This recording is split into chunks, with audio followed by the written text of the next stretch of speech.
in 3, 2, 1.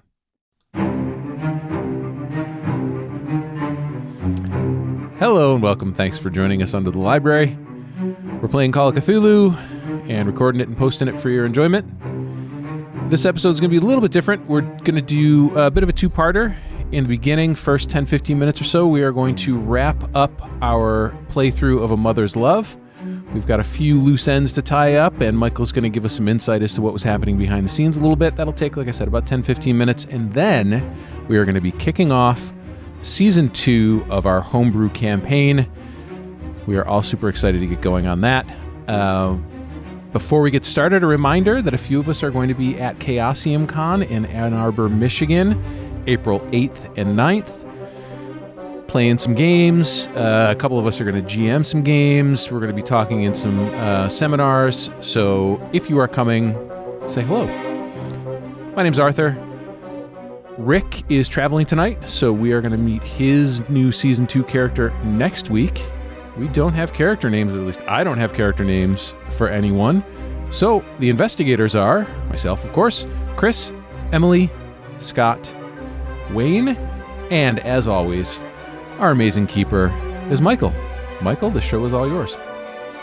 All right, thanks for joining us Under the Library. Under the Library is a Call of Cthulhu tabletop RPG featuring violent themes, which in the very first 10 minutes, you'll get to hear very grisly, gory details of Scott's survival. What? And yeah.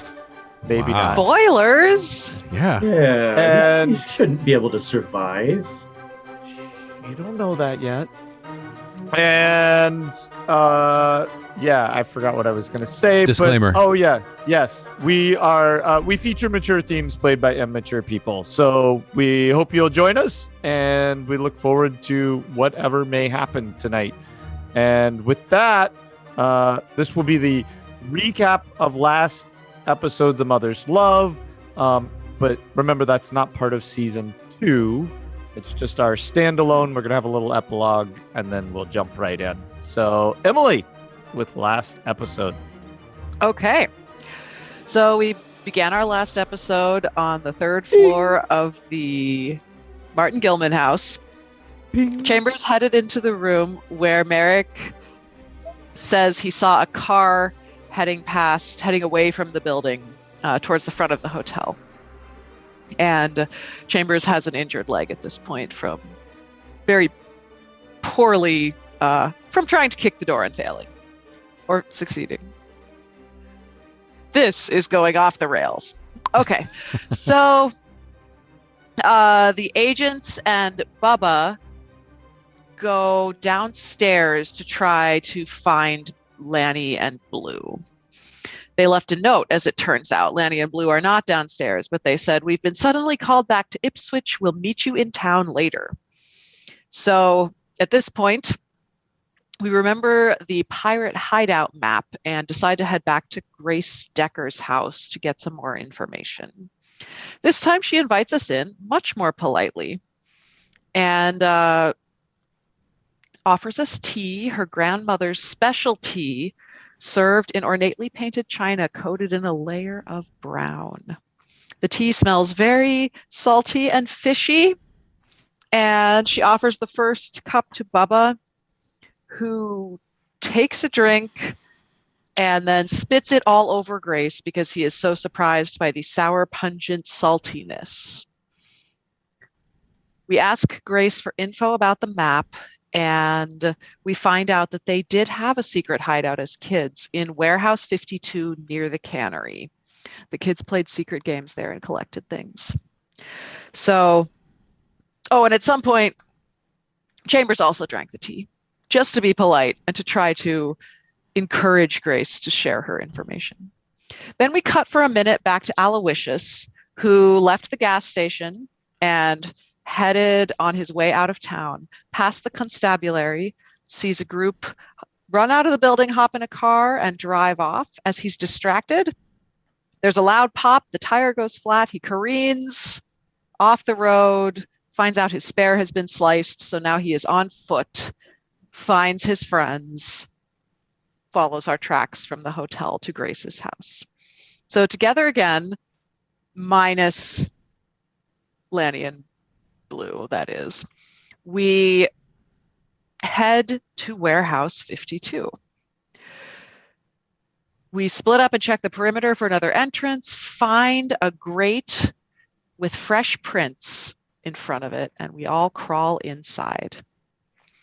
Inside, Bubba hits his head, and then all of a sudden, he's humming and his mouth fills with liquid, and there was a whole disgusting scene that ended with him essentially drowning on land. He filled with water. There was water coming out of everywhere in his head. Everywhere. Yeah.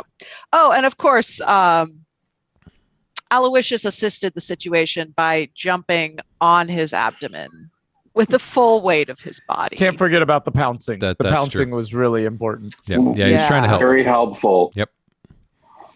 There was a gunshot from the balcony, and so we head upstairs to figure out who's there. Trace to the office. There is a man hiding behind the desk in the office. Merrick rushes in and is shot. Chambers rushes in and is able to take the guy out. Goes to check on Merrick, and Merrick dies. It was very sad.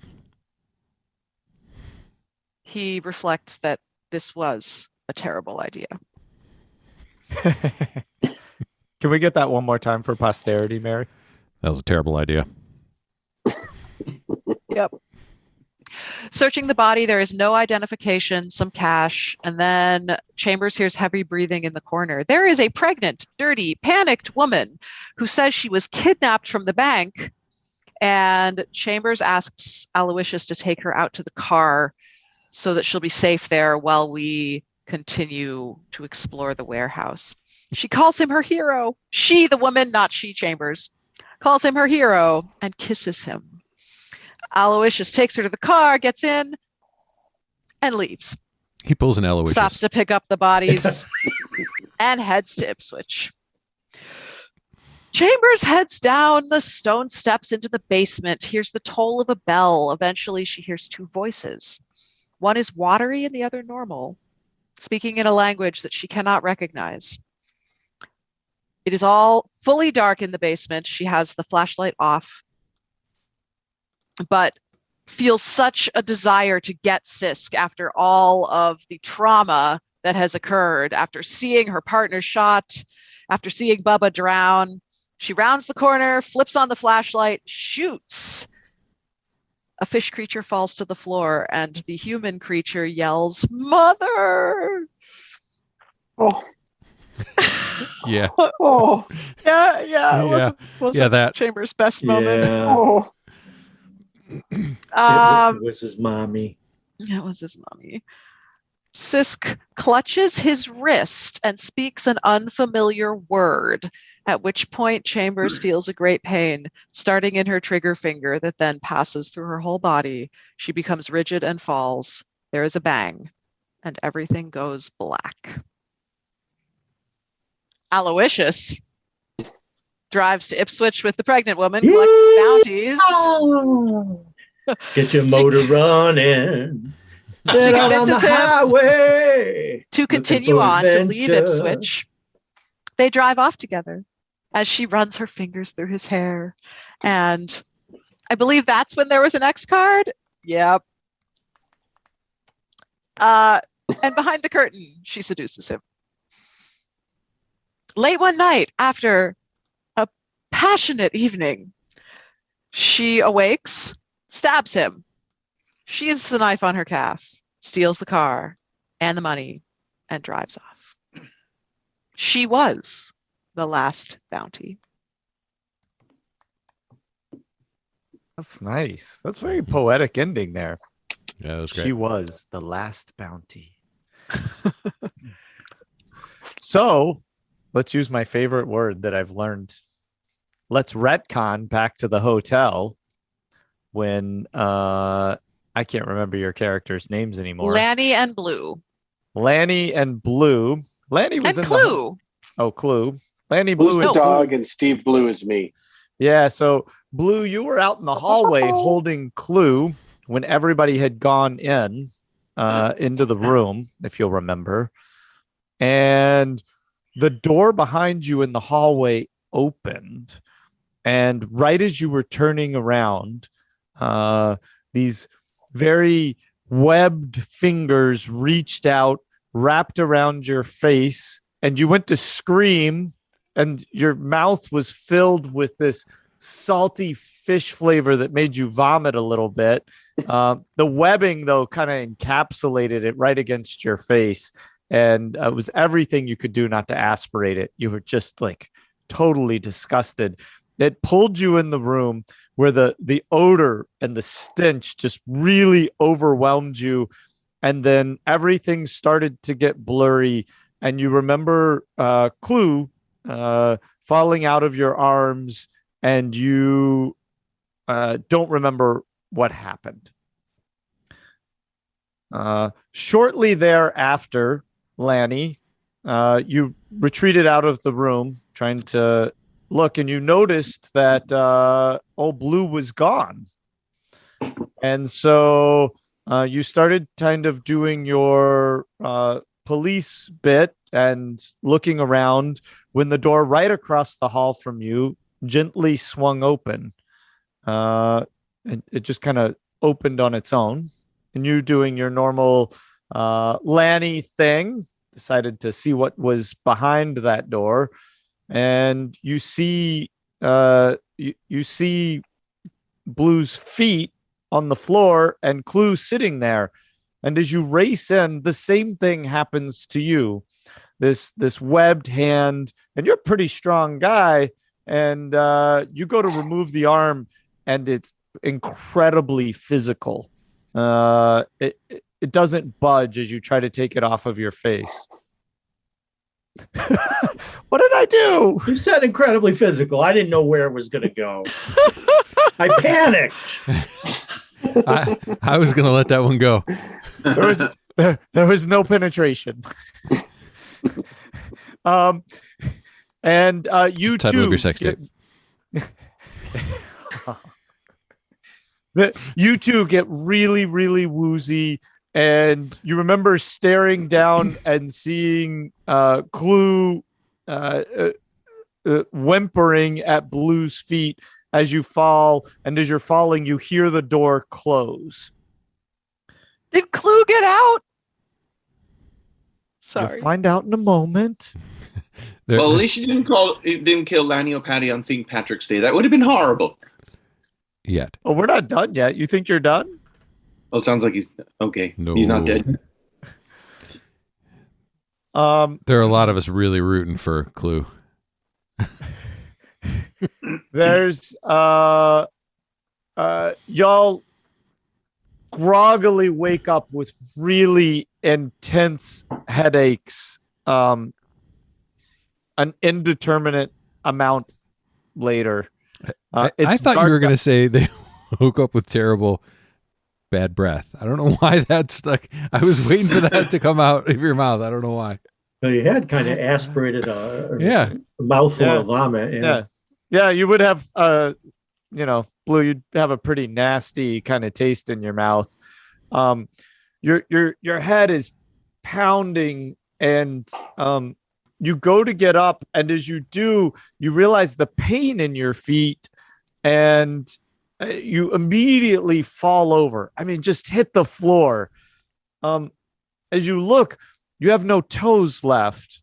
And Blue is in the corner, nibbling on something, which you presume to be your lost digits. I don't know why, but I want a circus peanut right now. You both realize that you're probably in imminent danger. Would you like to know what lets you off as being in imminent danger? Scott, are you feeling the moment? Are you feeling the heavy, moist salt air surrounding you? The splintery wood beneath you? Did I mention you're naked? I'm gonna role play Clue right now. You are literally the worst human being on the planet. You're shivering, Don't upset the you're dog. cold, you're Story. naked, and Clue is eating your toes in the corner of the room. And it's only natural that in that moment you hear tick-a-lily, tick-a-lily, except it's piercing. It sounds like it's all around you. Who wants to have? I think y'all should roll. Both of you roll. Roll what? Just roll a D100. Lower person wins. This circus peanut tastes extra delicious tonight. I don't know why. I got a 37. It's kind of like that theme or that scene in Game of Thrones when he goes to cut off the wiener and then he's like eating the hot dog. Mm-hmm. Yep. What did you roll, Scott? 37. What did you roll, Wayne? 62. Oh, so Wayne loses. All right. So Lanny, you're shivering, having a little bit of like DTs as well, right? From not having whiskey in quite a bit of time. You're looking for your last kind of nip. Yeah, You're 2-3 hours. Yeah, realizing you see a stairwell as your eyes are kind of adjusting to the light. And you start to crawl towards it, your toes up. You're just on your knees and your elbows. And immediately the darkness seems to shimmer and pulsate as it runs across the room. And you look over to ask Blue if he sees what just happened. And as you do, he ripples like he's covered in time, right? Like time's just rippling over him. And all of a sudden his head just pops off and blood squirts out of his neck. He didn't even have time to scream as his body goes limp and blood's flowing out of him, but it's not hitting the floor. It's caught in these ripples and being digested. You go to scream yourself and you feel your arm starts to stretch and your neck stretching off, and then it all goes black. Among those sounds in the night of Innsmouth from here on out, besides the wonderful tick-a-lily-lee, tick-a-lily-lee, you could hear the occasional howls of Blue. Looking for some more toes. Wow. He now has a taste of human flesh. Mm-hmm. Good job, Scott. You've created a zombie dog. Joey would not eat my toes. Not while you're alive. He'd have the decency to wait until you were dead. It's true. Fern would totally eat my toes. Can we ask questions? I have questions. Sure. I think the first question is, Michael, what happened to you? I didn't give enough disclaimers for that answer. Who hurt you so? What happened to you? My poor dog. I really love the image of you like exploding out of the neck inside of kind of a gelatinous balloon, though. Yeah, that's the Gelatinous. most Cthulhu-y demise we've had yet. Yeah, covered in something- time? Yeah. Wow. something- Yeah, other just. That was covered in time was great. But what's Yeah, Scott's it was- like, it was Scott's like, awesome. Scott's like, I feel so dirty. It was motherfucking so wonderful. I don't didn't talk even have about any of your words. X card parts getting, so all right, first question is, what's the tickle-lee-lee? What is it? Who's making it? I think that, I mean, that's pretty core to mythos. I mean, I could tell you, but what if that tickle-lee-lee shows up in our sandbox? Do you want to know what the tickle-lee-lee is? That's why I asked the question.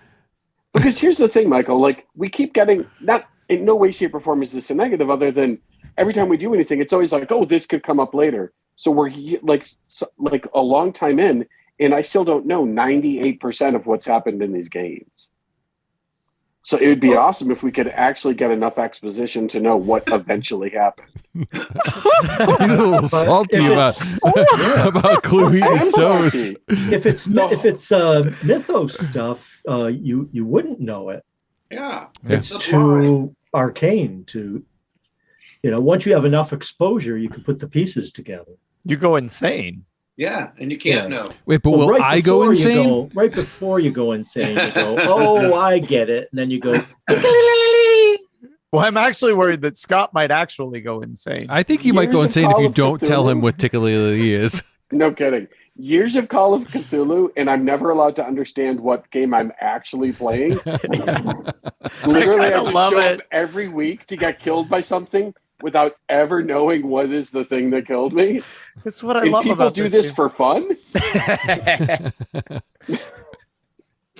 Oh my god.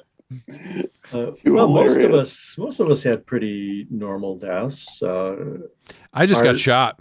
Art got shot. I got stabbed. Emily got. I got splitted. magicked and then maybe shot. Yeah, she got magicked. You two got seriously Lovecrafted.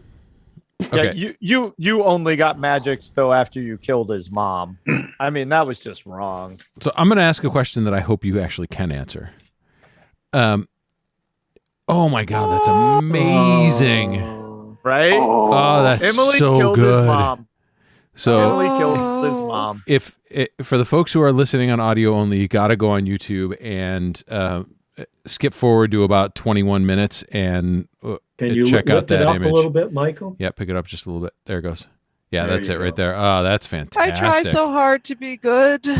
And this Wow. illustration, to be fair, is from the New Tales at the Miskatonic Repository, or New Tales of the Miskatonic Valley, second edition. You can pick this up on Drive-Thru RPG, and that's by Stygian Fox. Well, it looks beautiful. So the question that I hope you can answer relates directly to that image. Was Sisk acting on his own, or was he being controlled by his mother when he robbed the bank? He was acting on his own. Okay, Yeah, so the he mother was- actually was innocent? She Yeah. was just an innocent creature. Yeah, he was just Yeah. a bad son. Yeah. Yeah. Wow. And Yeah. I shot her. Special Agent Chambers. Ouch. And then there's the thing where I think you can tell him because it's so well known. Most people that read the stuff would know that the people eventually change as they age from human into fish people. Right. So if And you're, so that's if you're so- half human, half fish, that's why you look a little fishy. And then the older you get, the more fishy you the look. until fishier look- you get. Yeah. so if you had really pushed the constable and he made him pull his hands out of the coat, you would have seen that They were webbed. they were human fingers, but they were webbed. Mhm. Yeah, that so one I there kind of were- got, but Yeah. interesting. It's a great module. So he was just a bank robber. Yep. It was Just, just a bank And robber. we just got into this town and got all suspicious and racist about fishy people and then killed his mother. well, it was because of Patty. He's the one that laid the groundwork for racism. See, and Chambers, I thought that he was under the control of his mother or, the fish people, and that he was robbing the bank to support this town of people. In fact, so spoiler alerts here. You might want to, but maybe we can put in the comments where the spoiler alerts end. But the spoiler alerts for this would be that the town was actually really pissed at him because they had lived in seclusion with their fishiness and really didn't want outsiders around, and so they were trying to handle this all internally. But by robbing the bank and coming to Innsmouth or returning to Innsmouth, he attracted all this attention. And so if they had known where he was, they didn't actually know where he was. If they had known where he was, they might have even delivered him to you, probably dead because he was in the process of changing as well. But they were very angry that he brought all this attention. They shouldn't have They taken that weren't anger cool. out on the BOI who was trying to accomplish the same goal that they were. I'm sure they also weren't cool that he left town to fight in the war.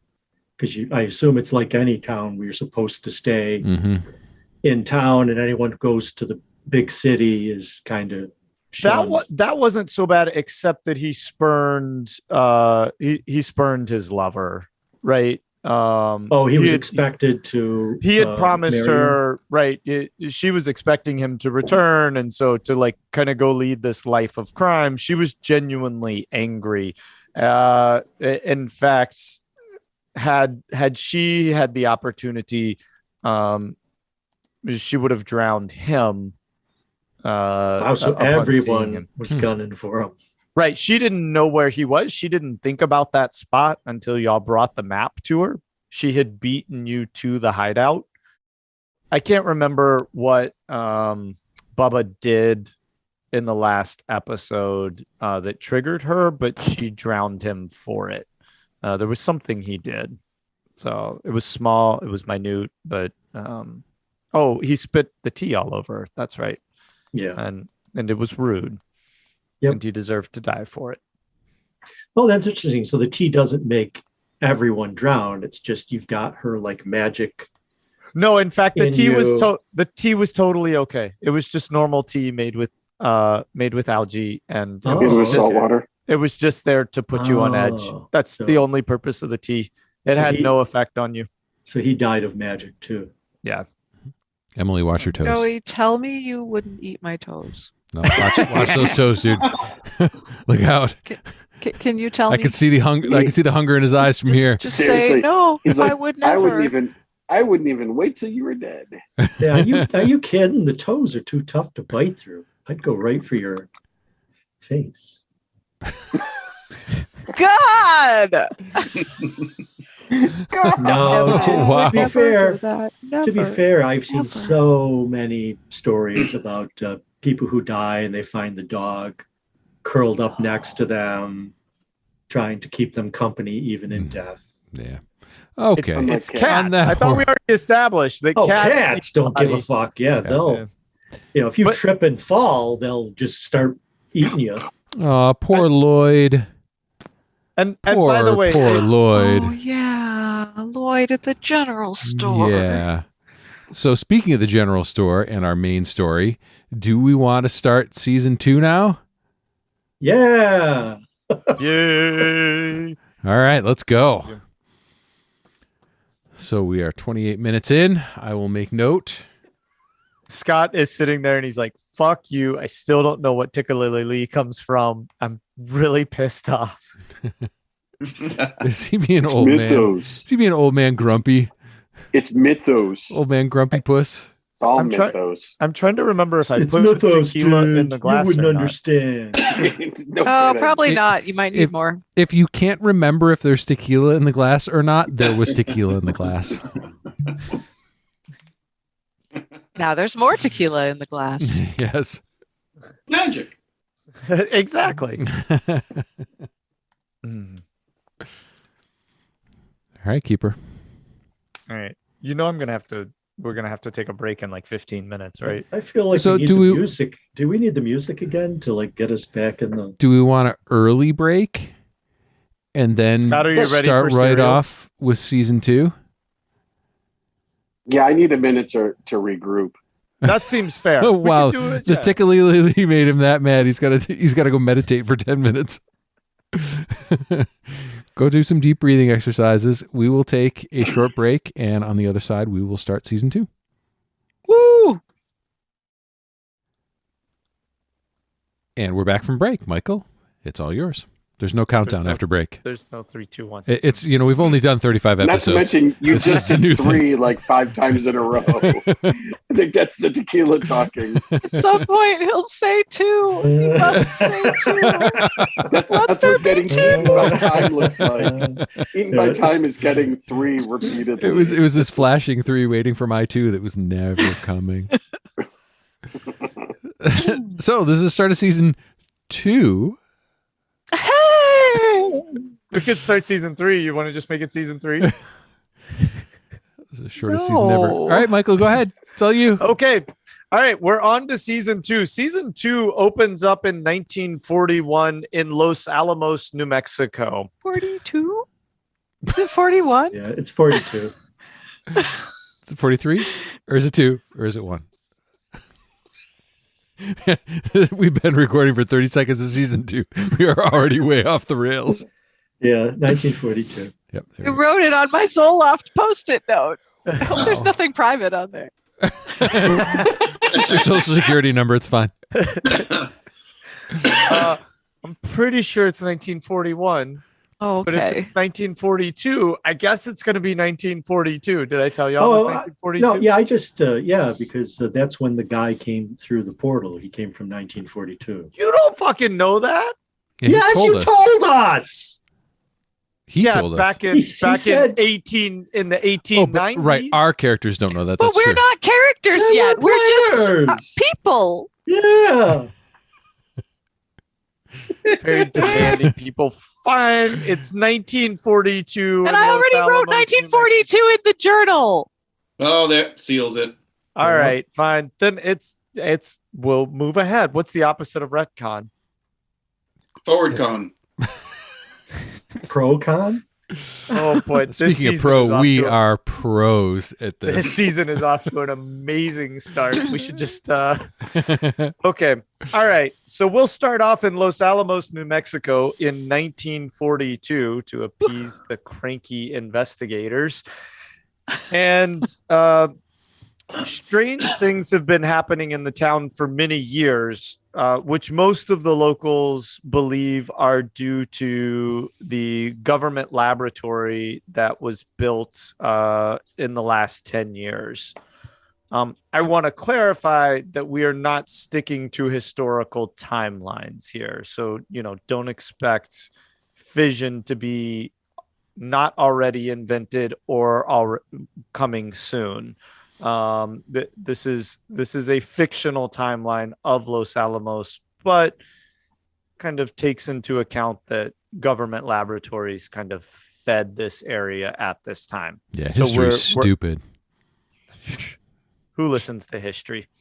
All right. So whereas Los Alamos was just starting to be built up via the Manhattan Project, in reality, in our timeline, it's been going for some 10 years of government facilities. It's the main source of both research and income for the town. And so anything from grocery stores to restaurants are going to be filled with scientists, low-level workers, maintenance crews, anything that it takes to run a not so secret government laboratory. Does that give you a good idea of the setting? Sounds great. All right. For our viewers, we'll put up a map next week, but I think probably right now it's important to get to know our investigators. Most of them are tied to this figure, Dick Feimer. And the public knowledge of Dick Feimer is a rather eccentric character who not many people in town want to approach or even be friendly with. However, his role to the whole scenario is important because he's an architect. And as an architect, he's done a lot of work for the government in designing the laboratories and the blueprints for the laboratories. Though that's probably, kind of maybe second level knowledge. It wouldn't be anything that was hush hush.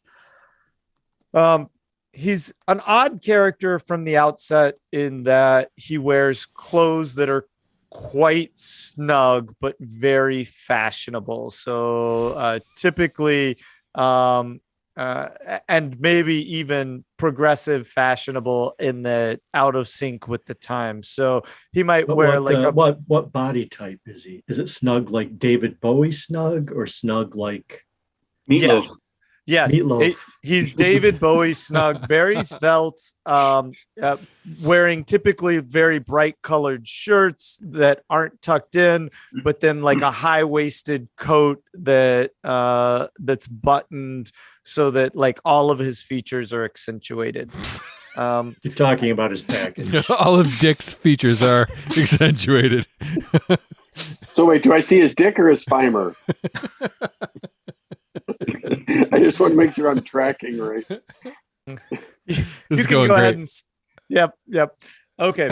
I have no idea if it was invented at the time, but it fits with his character so well. It has been invented, and he's had some sort of surgery to make him look younger than he is. Okay. So no wrinkles in the forehead. And he would disappear for, you know, weeks at a time and become very reclusive. He's known for that. And because of all these kind of eccentric qualities, not many people in town are very friendly with him. However, he is friends with investigator. And Art, you want to say your investigator's name? Oh, yeah. So I'm playing Franny Rumsford. Franny's very happy. She is a researcher in a lab. Now, the question I have for you is she? I was thinking of like a lab, the dog, right? Oh Like, no, well, she could be a big labradoodle fan. You don't know that. Now, we had talked about this a bit before, but is she a research grad student, or has she graduated and is now working in a lab that was designed by Mr. Reimer? Timer? Yep. Reimer? Feimer. Dick Feimer. Feimer. Mr. Feimer. It was auto-corrected to Timer. Yeah, I'm going to call him Mr. Package. Mhm. I think it probably makes sense if you are a grad student with low-level clearance. Okay.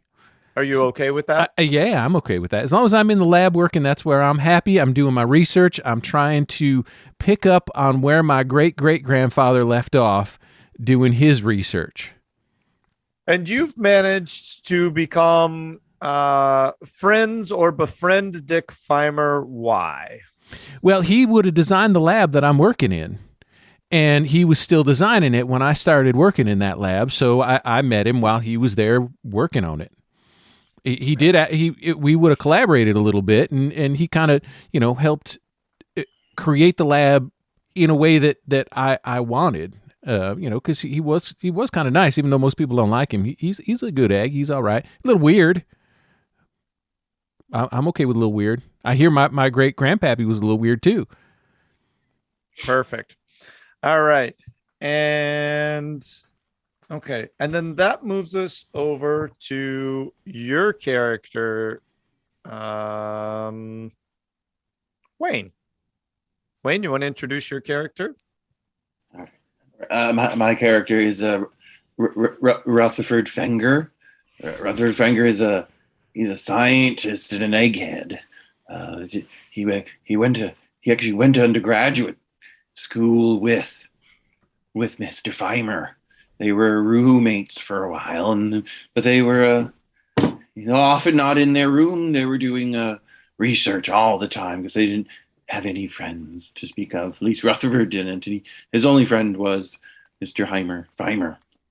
And yes, we were quite the oddballs together. Yes. And Rutherford, he got a job at a university in the Midwest, but it all just didn't make sense.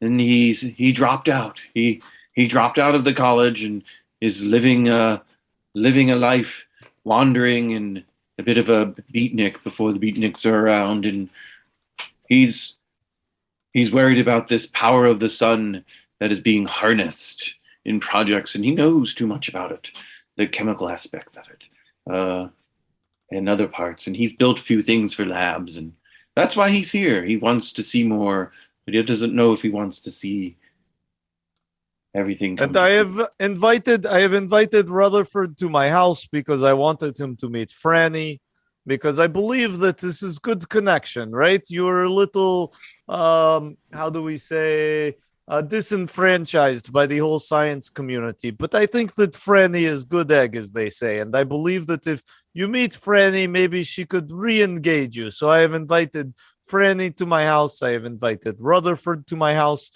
And then I have also invited my little friend, right? Scott, what is my little friend's name? I'll make sure I'm not muted. So Culligan McGillicuddy, I am really excited to be at the house. It's such a good thing that I get to be friends with a guy like this. He shows me the world, and it's, I'm in this stupid little town. I've been stuck here my whole life. 15 years is way too long to be stuck in any one place. But I'm getting out pretty soon, and he's going to be helping me, good old Dickie. He's like the nicest guy in town. He's the only grown-up that's actually worth his salt. So I got a couple other friends. There's some people. I got my notebooks, and I'm going to make sure to capture all the stories I can here. But yeah, it's Dickie. He's the one that's going to help me get through all this stuff. When I get out of this piece of shit town, Dickie will be the only one that I keep in touch with.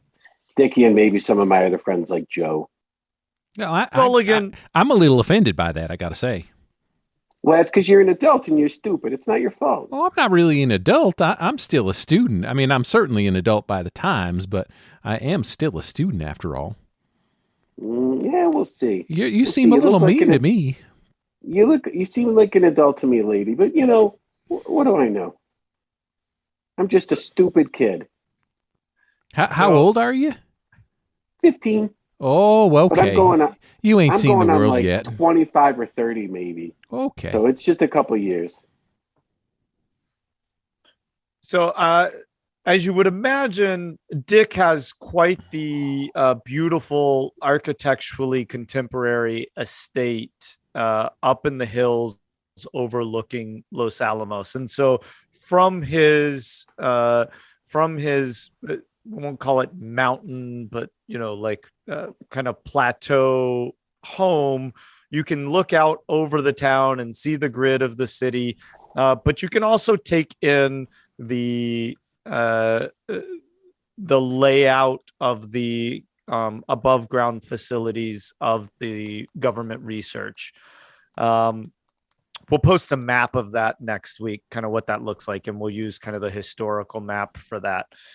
But y'all are all kind of sitting out on his deck, Franny and Rutherford, and having some nice lemonade in the afternoon sun. And Culligan has kind of this rapport with Dick that he just kind of comes and goes. And so as you're all out on the deck talking and chatting, there's also, you notice a rather rugged looking man out in the yard. There's no real raking to be done per se, but he's out there. It looks like he's kind of pulling up these random weeds and maybe been assigned some sort of chores in the yard to sweep up and move some rocks around and clean up the place. But not strange, because Dick's kind of this eccentric character and you never know who's going to be at his house.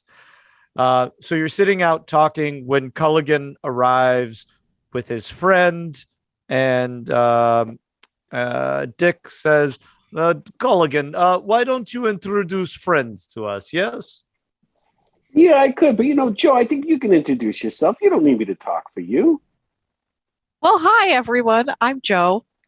I'm not really quite sure why I'm here, but it's very much nice to meet you all. Yeah, you're here because you're here with me. You're a good egg. I think you get to meet Dickie. Cully's a good egg, too. We've been friends for a few years down in the town. I live above the general store. You might have seen me there if you've ever been in to shop. Like, I do some work in there for the owner. Make a persuade roll on that. Already lying. Okay. Would I have seen you in the general store? Yes. Okay. But I rolled an 89. Interesting. I do not remember you from there, but if you say so and you're Culligan's friend, then I believe you. I mean, what's her name? Belinda, she doesn't really let me work like behind the counter. I'm mostly just cleaning things and putting things on shelves. Do you like this, Belinda? She's fine. Really? That ain't what you told me. You told me she was a big, ugly pain in the ass.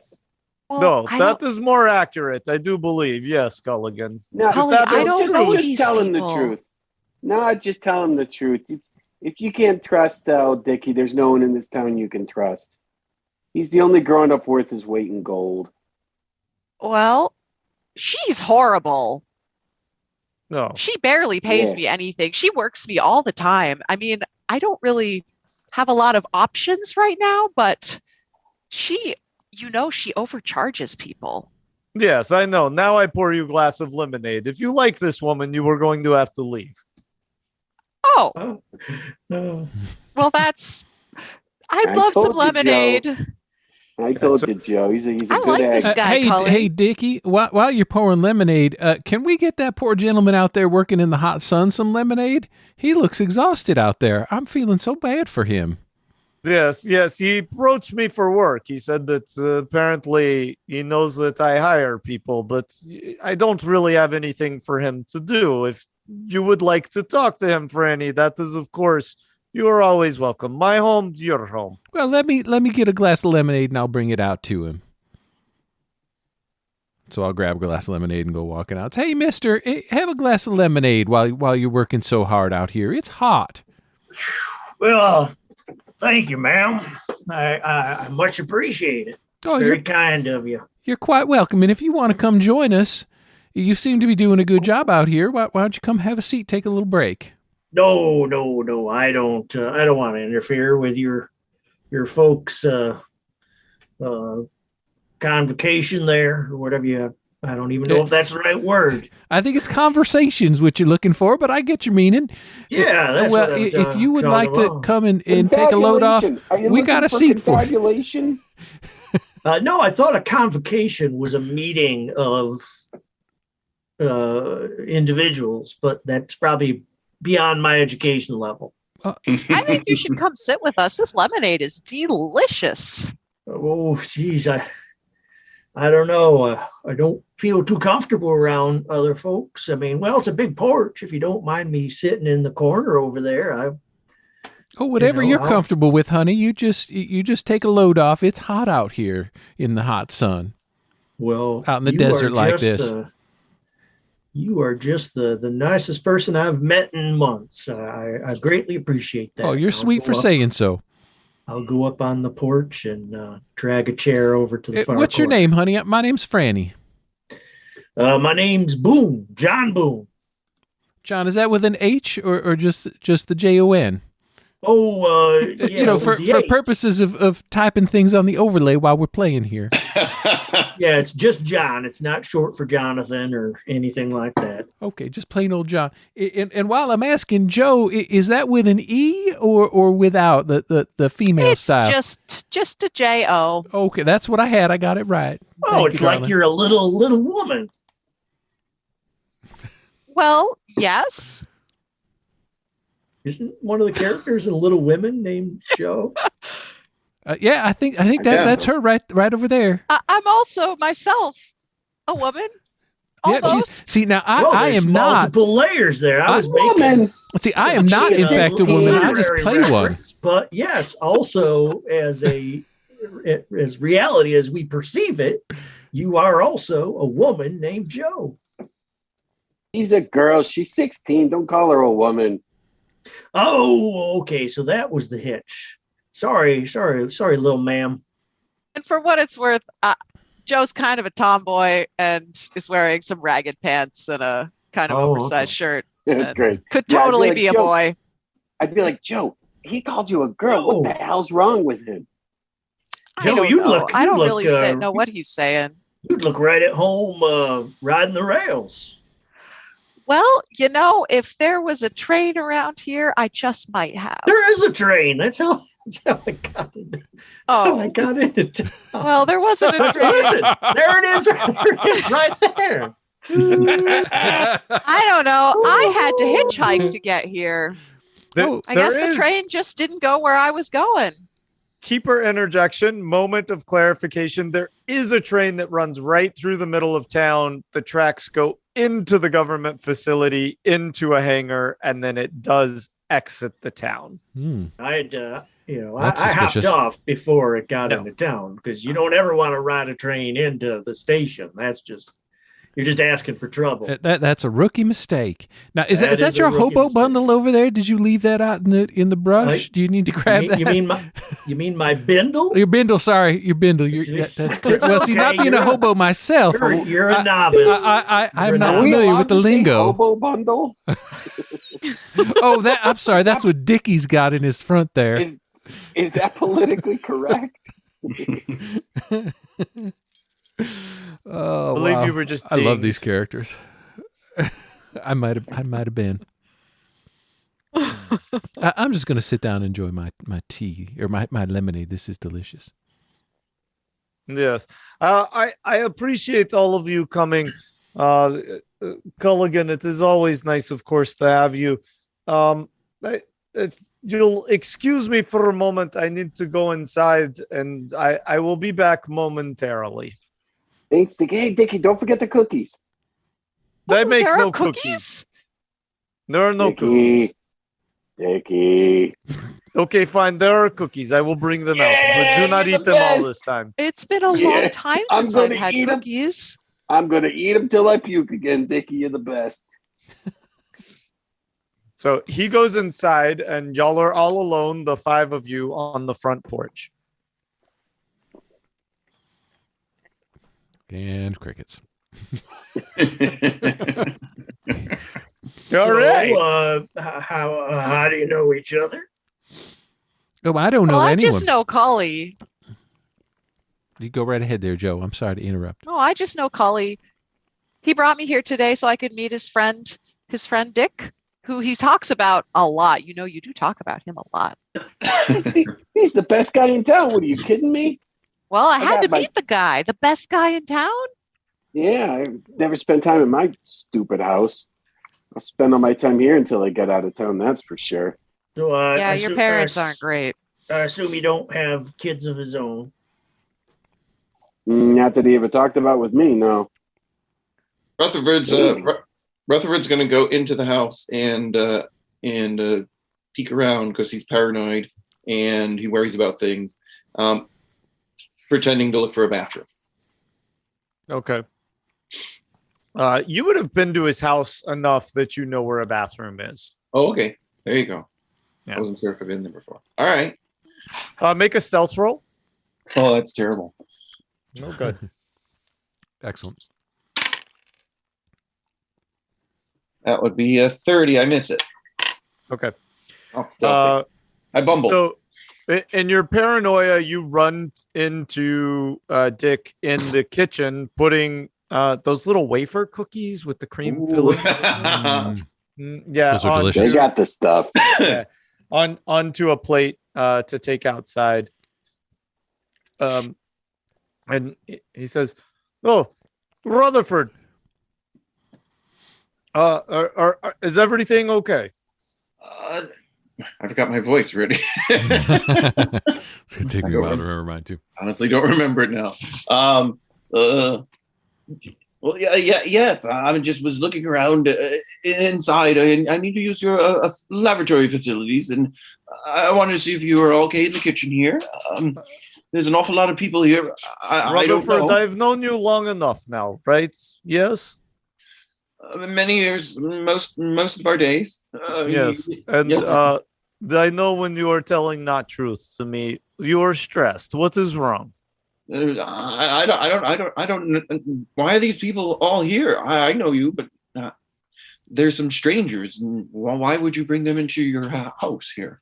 Yes, this makes good sense. Yes, I invite Franny because I believe she could be good friend for you. Yes, she is scientist at facility, but she is good egg. She is not like those other ones who are full of secrets. No, and you know Culligan come, Culligan go. Right? He is here all the time. Right?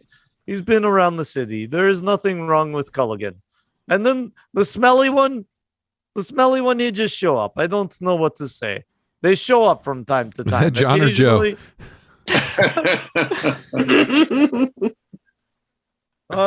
they show up, they bring their bindles, they go. They show up, they bring their bindles, they go. I never know why. I just don't understand. But for some reason, they seem to always come to my house, and it means not much to me, right? They give them little money, they do odd job for me, then they go. Rutherford, you need not worry. It is me. It is your friend Dick. And he says, "It all seems very, very odd, my friend, and I'm sorry, I'm a little on edge, and I'll just go wash my face down a little bit and settle down." You wash. You do some deep breaths, and then I have important piece of information. I think that you're right people to reveal it to, and hopefully we can figure stuff out together. Yes. I agree. Hopefully, it's something big. We have to solve many big things out there now. There's many big things. It is actually rather small, but maybe it doesn't lead to something big. Are we still talking about your reveal? Very well. All right, Rutherford goes off to. I have to show you something, but it's something small. But it could lead to something big. So, just for clarification, because the player... No, I won't stand up. The player is very suspicious about this single wealthy old man with the 15-year-old boy hanging out at his house all the time. Would the character be equally as suspicious about that? Wait. It depends. Is she aloof? And I don't think that's like well, I mean, we could talk about the time period or whatever. You could make a psychology roll on it. Sure, make a psychology roll on it. First time rolling the D100. Oh, here we go. It'll be about 20 minutes until it stops. Yeah, where I grew up, kids would wander the neighborhood, and you knew who gave out cookies. You'd go knock on her door, and she'd always have cookies. That was back in the 70s. And what were you going to say? Psychology. No, I did not make it. Okay. No, she's a little goofy, not really right. Perceptive. So you can play at your choice. She's either aloof and not perceptive, or she's suspicious. Okay. Yeah, no, she just wouldn't get it. Okay. That's fine. All right. For what it's worth, you would have heard in the conversation Joe say something to the effect of, "Yeah, I know how bad your parents can be." Right. Yeah, I did hear that. Joe did say that. Yep. Joe did say that because Joe's a good egg too. Mm-hmm. Yeah. Wow, So, lots of eggs here. Yeah, and he's not putting off any kind of like strange vibes, right? Culligan just kind of comes and goes with his tight clothes and his and his plastic surgery. There's nothing weird about that. Tight clothes, plastic surgery, and teenagers hanging around. Yeah, nothing weird about that at all. Getting them cookies, giving them lemonade. Oh man, it's all right above board. Yeah. Michael, what have you done?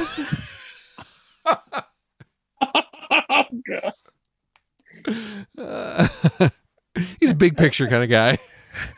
I feel like I'm in a room in the corner with a lot of wet paint. Let me just put it that way. All right. Let's see. We only have 23 minutes to go. I can make it. Okay. You can do this. Yep. All right. Ollie, why are his clothes so tight? I've never seen anyone dress like that before. I think he's trying to be fashionable. Every time he talks about going shopping, he talks about he gets on a plane and he comes back and he disappears for a while, and then he's got all these new clothes and his face looks different. A plane? It's this guy's he's like a magician. Who knows? He doesn't get older; he gets younger. You know, honey, them Eastern European fellas, they do have some odd taste in fashion sometimes. And I take out my notebook, and it's the first time you guys have seen it, and I'm writing and sort of going along, and I'm like, Eastern Europeans dress different than the rest of us, and I'm taking lots of notes about what you're saying to me. And I'm like, what do you mean? Why don't you take real notes? instead of. I Wow, Wayne insulting Scott. I love it. No kidding. Wait till I get to you, Rutherford. So I'm like, Franny, what else can you tell me about Eastern Europeans? You ever been there? Oh no, I definitely I haven't left this area much at all. But being at the university, you do see some folks from abroad, and generally them vaguely Eastern European types do have make some odd fashion choices. I sort of give them a break on it. Yeah, maybe someday you could take me to university. I can see some of these people. I'm working on notes for my next book. All right, my first book, but it'll your also next be my book? next book. How old are you? My first book's going to be my next book. Don't be a wise ass. Hey, Cully's a smart guy. He writes everything down. He always has that notebook with him, and he collects stories. It's fascinating. That's an excellent habit. That will serve you very well. Meticulous notes are the cornerstone of good science. Yeah, it's also the cornerstone of good stories. That's true, too. And science is good stories. Nah, science is boring. Oh, science is extremely exciting. You should come by the lab sometime. I'll show you. Yeah, I'll take you up on it. That sounds pretty interesting to me. Can I come too? Oh, of course you can, dear. I haven't really. Thank God you've got low-level clearance. All right. I'm bringing everybody over. Yep. That's great. Bring your camera. Take lots of notes while you're here. You can come watch moss grow. Security loves people wandering around taking notes randomly. Actually, I guess this is keeper voice. Actually, they have public tours of the part of the lab that you're in, right? They bring in the public and tours for the students to encourage studies in the sciences, and it's quite the public-facing part where they invite people through. Mm-hmm. So, Cully, what's your story about? Oh, it's not really one story. It's all the stories. It's everything that isn't here in this piece of shit little town. As soon as I can, I'm getting out of here, and so I'm collecting all the stories. And there's this whole big world out there. I've been reading Hemingway. You know who he is? Oh, of course. I've been reading Hemingway, and you listen to Hemingway, and he tells stories about all these different places in the world, and he's lived in every single one of them. So he loves those tropical places with lots of water. Mm-hmm. Oh, and waves everywhere. Rolling in. He loves describing that in great detail. Mm-hmm. Yeah, he really paints a picture about them tropical places. Is that the kind of thing you're talking about, like a locational thing, or are you talking about people? He had this thing about a faucet running and the water was pouring out of the faucet. It was the most vivid writing I've ever read in my entire life. Excellent. And we did drive Michael off. So for those listening, we're he told us to carry. He told us to carry on. Yeah, I know, but we've got to call him out because he drank a giant beverage and had to pee. So Scott and I made it worse for him, and he just couldn't do it. So anyway, you're collecting the stories of the people in the town. A series of vignettes, like? No, the most important story for me right now is Joe's story. Joe's not telling me your story, but one of these days, you're my friend. You're going to tell me your story because Joe's not even from here.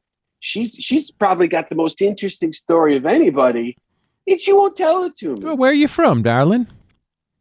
I just, Cully always says this is a shit town, little town, small town, but I'm from a much smaller town.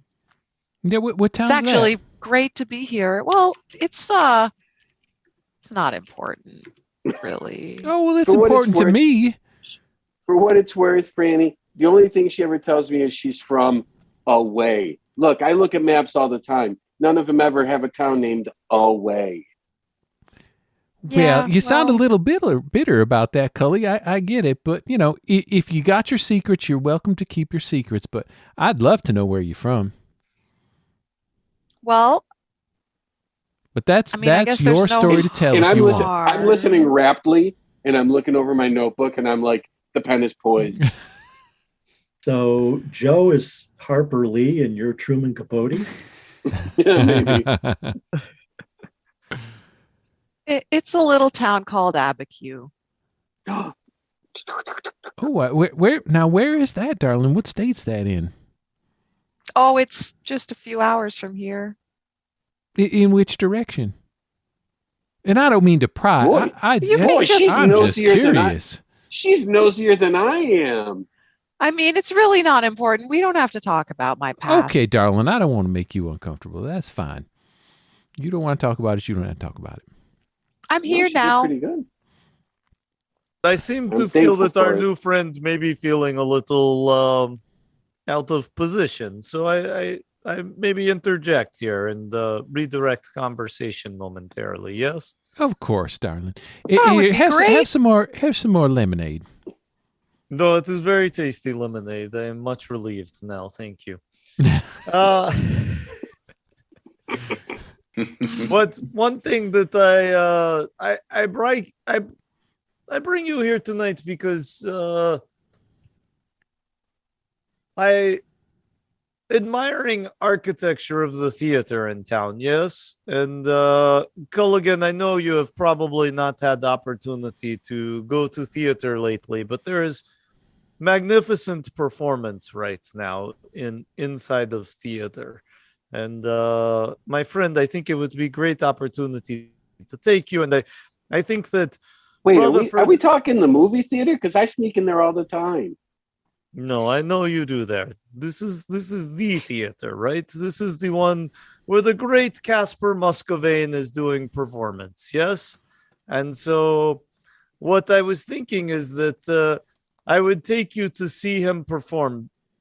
Franny and Rutherford, I would be very curious as to your perspectives if you can explain to me his process of illusion. Yes? Oh, interesting. He's some sort of magician now, is he? He is. Local fame of musician. Yes, I believe he is second, maybe third, I don't know, fourth generation musician. His skills are quite excellent. Now, did I say? I meant to say magician. Did I say musician or did you say musician? You said magician. He said musician. Okay. Now, just to clarify, is that a translation? Fun of my accent no, because I am saying magician. Okay, I just wanted to make sure if there was a translation issue there. It might be tequila that make it sound like musician. Oh, but that can happen. Definitely magician. Yes. That can happen, darling. It's okay. Oh my goodness! I've been friends with several magicians in my day. There was the great Rigatoni. There was the well, of course, his son, the lesser Rigatoni, and then there was Billy Baloney. No, I believe they're not famous. They're not famous magicians. But when I was in the circus, I mingled with. You were in circus. Yeah, I mingled with a few Presbyterians. Could you make bullshit or psychology or persuade roll, please? No, I actually added this to my backstory after we talked. So this is real. Sorry, I didn't have a chance to tell you in time. But I'll make a persuade the keeper. 14. You are persuaded. Wow, this is fascinating story. You know, all of the details you included in this story just really convinced me that this is your life. So I believe you, and I would love to have your perspective. Would you attend? I would be more than happy to get your ticket for you. Would you attend the performance of the great Casper Muscovane with us? Oh God, I'm in no,